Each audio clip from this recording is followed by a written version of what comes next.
Hi, Randy Orr with Berkshire Hathaway and the Orr Group. I'm here with a monthly market update for Laguna Niguel, January, February, and March 2023. Stay tuned.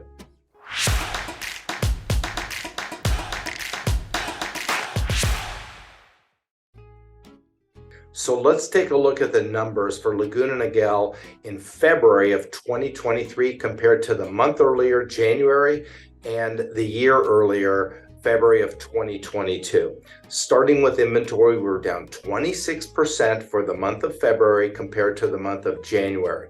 We hovered around 42 homes on average throughout the month of February as active inventory. And that was down also 26% from a year ago prior, February of 2022. So let's understand throughout this video, I'm going to be talking about our inventory shortage. There's no doubt we have an inventory shortage. In terms of median list price, the median list price through the month of February averaged at $1,970,000, pretty close to $2 million.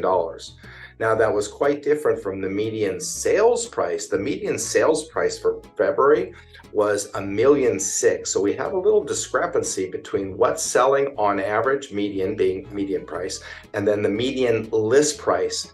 We've got about a $400,000 gap. It was actually up from January. We had a median sales price of $1.4 million, and the median list price in January was also right around $2 million. So in January, we had a $600,000 gap in terms of median price what was listed and median price what was selling. That's an indication that we're going to start to accumulate a little bit of a top-heavy inventory above our median sales price of $2 million. The days on market are up dramatically, but I have an explanation for that because at first glance, it's going to appear the market is collapsing, and it's not. It's far from collapsing. It's extremely active. Days on market were up 500% compared to last year. Last year in February, our days on market averaged 8. This year, we averaged about 48. We're up 500%. And that is only because we don't have enough homes to sell. And the homes that are contaminating that data are the homes that are overpriced, that are just sitting on the market with sellers believing they're going to get an astronomical price, or the homes where condition is the reason, the culprit is the condition of the home, and they're just sitting on the market. So we do have some inventory that has very long days on market compared to the homes that are well priced. Even though we're setting record highs, they're still well priced, and the condition is in good or excellent condition with some attributes of which the buyers are looking for. Large lots, view, upgrades, all of those things lead to very fast sales in our marketplace today. Our units are down, and again, it's an inventory situation. Our units are down about 26% compared to a year ago.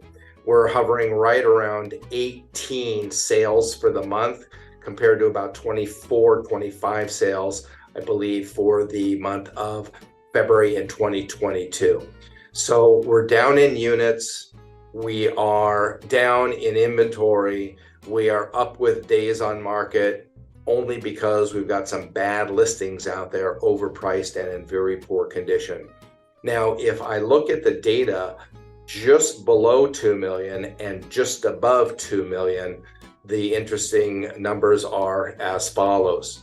We have under $2 million, we have an active inventory of 41, and we have 40 homes in escrow. So about a 1-to-1 ratio, which means our absorption rate is 30 days, and that is very, very low, causing overbids, multiple offers, lots of attendance at open house today. That's something that we're seeing throughout the marketplace. I have a very good friend who did an open house last weekend, Saturday and Sunday, whereby 600 people came through the property.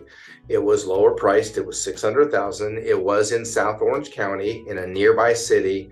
And again, 600 people trafficked through that house. during the open house, and it was not extremely well priced. It was just priced where it should be. He's a good agent.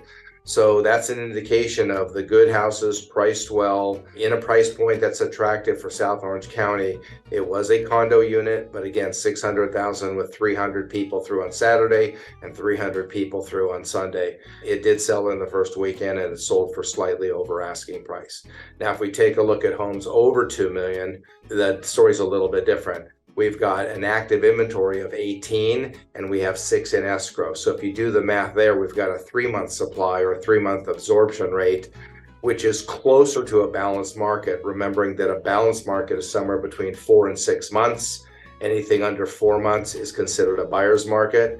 And with inventory and sales at a 30-day absorption rate under 2 million, that is a clear indication it is a true seller's market. Prices are likely to go up. They have been ever since October of last year when we hit our bottom, which was only a 3% regression from where we were at peak of March of last year.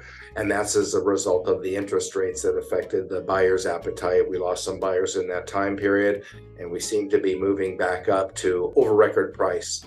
So that absorption rate of 90 days at over 2 million is a little troublesome, but it's still a good market because it's under that 4 to 6 months. When we get above 6 months in absorption rate, then it becomes a buyer's market. We have no indication that we're approaching that in either price category, below 2 million or above 2 million. We're just not close to a buyer's market. And I would say be careful about buying in a buyer's market, because if and when the market does turn, if you say, okay, now it's a buyer's market and you jump in, you're going to probably have a 2 to 4 year slide. But again, there is no indication right now by all data and all analysis, there is no indication that there's any kind of a major correction about to happen. So waiting for the buyer's market, I don't think is a good strategy. If you're a seller today, you're going to probably get top price compared to where we've been in recent history. And if you're a buyer, if you're under 2 million, it's going to be a little difficult to get an offer accepted. We are seeing multiple offers. And at above 2 million, you have a little bit better chance of negotiating if that's the price point that you're comfortable in. Randy Ora with Berkshire Hathaway in Laguna Niguel. Please subscribe, please comment, please like. It helps my channel. If you like this information, I will continue to provide good real estate information so that you can make good real estate decisions. Randy Ora with Berkshire Hathaway, changing lives one home at a time.